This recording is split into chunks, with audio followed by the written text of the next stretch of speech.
Hello, this is Denise, and this is Maker's Monday here at Something Beautiful Handcrafts.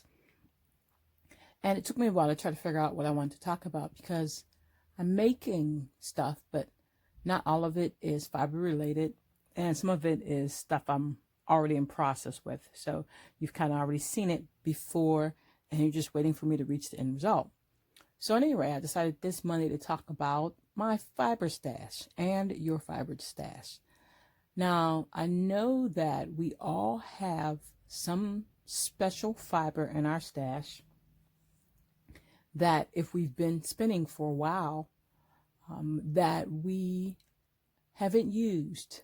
Either we're afraid to use it, or it's just such an expensive or special fiber that we haven't quite figured out what we want to use it for. And so if you're like me, or maybe not, I generally spin for specific projects. So if I don't have a project in mind, I don't spin the yarn. And then of course there are some people who just spin and then they wait for this yarn to, decide for itself what it wants to be. Either way, either you've got fiber in your stash, or you have yarn in your stash that you spun that you are hoarding, or you haven't quite figured out yet what you want to do with it. So I'm just going to share one of mine with you. Now, a lot of people probably would think that the Angora rabbit fiber, or if you have some Angora rabbit fiber and you've been afraid to spin it because of, whatever the reasons are, that might be something that's in your secret stash. So you might think, well, I stashed my Angora and maybe but I don't. Partially, I guess part of it is that I've raised them for quite some time. And so the Angora fiber to me is pretty much like, regular wool to many people. It is an expensive fiber. It is a fiber that deserves a little special treatment, but I'm just so comfortable with it that, I just kind of toss it around. It's just kind of laying around in bags, and I have Angora yarn that I've spun and it's just kind of there. So Angora is not my secret stash. Now, I do have some silk. I have a special relationship with silk. I love silk. I hate silk all at the same time.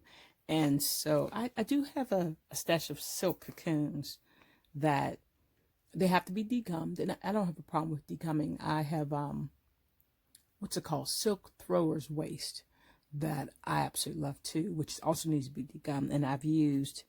And silk is just one of those fibers. It is expensive. It is a little complicated to spin depending on the prep that you have it in, or getting it to that prep. And so I'm really careful about how I spin it and what I do with it, especially because of its qualities, and that it wants to be something nice and drapey.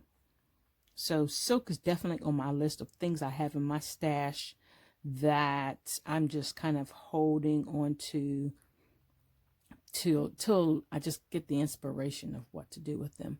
I have a Merino silk blend. Oh, I don't know what I'm going to do with that besides just look at it.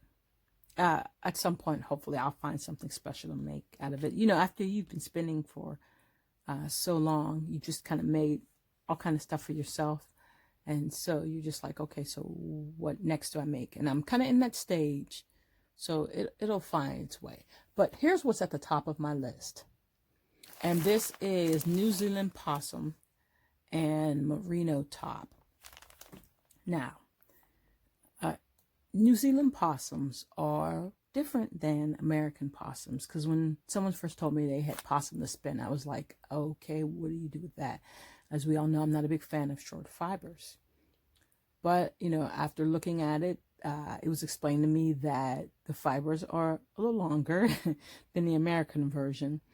And depending on how you feel about possums, you might not feel it's ethical for the possum fiber. And so I totally understand it. So if the possum fiber is not your thing, yes, I understand that. But in this case, the possums are a nuisance. And so the fiber is collected from them. And in order to make it more stable, since it is shorter and it lacks the scales, it is blended with wool, and frequently it seems merino is the wool of choice, especially, of course, if you're getting this from New Zealand, it's the wool of choice. Now, let me tell you a little bit about this. This particular bag came from Dale and Barbara Thomas in Oklahoma. This is part of the stash that I inherited from KnitFaery, so I cannot even tell you how long ago this was purchased, how long Nancy had in her stash, and if Thomas Creations is still running. I don't know. But you can see that pretty clearly now. So you can go have a peek for yourself if you're interested, or find some other sources. This is 2 ounces, 30% merino and 70% merino and 30% New Zealand possum. This fiber is supposedly warmer than cashmere because they have a hollow core. And because of that, the possum fibers will not take dyes.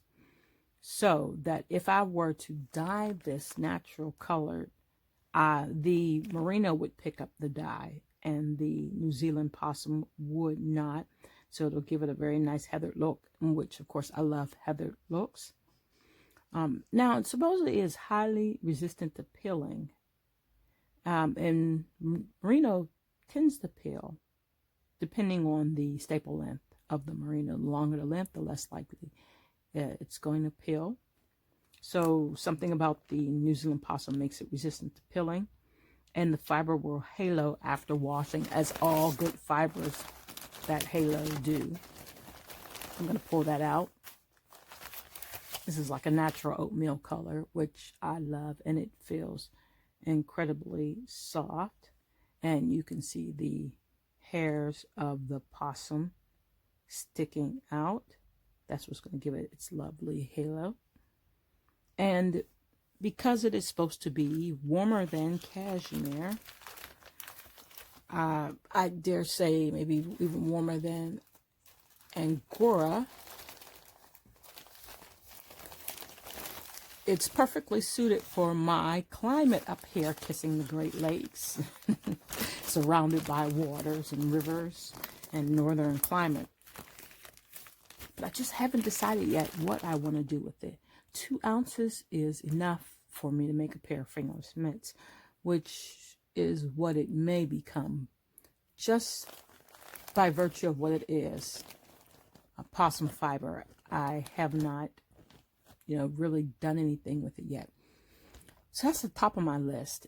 And I would say probably the second in that list would be the flax wool blend I have. And flax is interesting. I have raw flax that really needs to be spun, and I haven't gotten around to that. But the flax wool blend is already processed, and I just don't want to mess it up yet. So it's still in its lovely bag, all wrapped up. And then number 3 would be that merino silk, just because it is a very beautifully processed bat. I have to take some pictures of that and show it to you. And I'm very sure that particular bat would really dye up phenomenally with the luster of that silk and the pastel smoothness of the merino. Okay, so anyway, I just want to encourage you, I probably should encourage myself, to take out one of those lovelies that you've been hiding and stashing. Go ahead, find a special project and use it, because honestly, you only live once, and you might as well enjoy that beautiful fiber that you have stashed away. Take care. Have a great day. And you can always find me on YouTube, Something Beautiful Handcrafts, Facebook, and Instagram.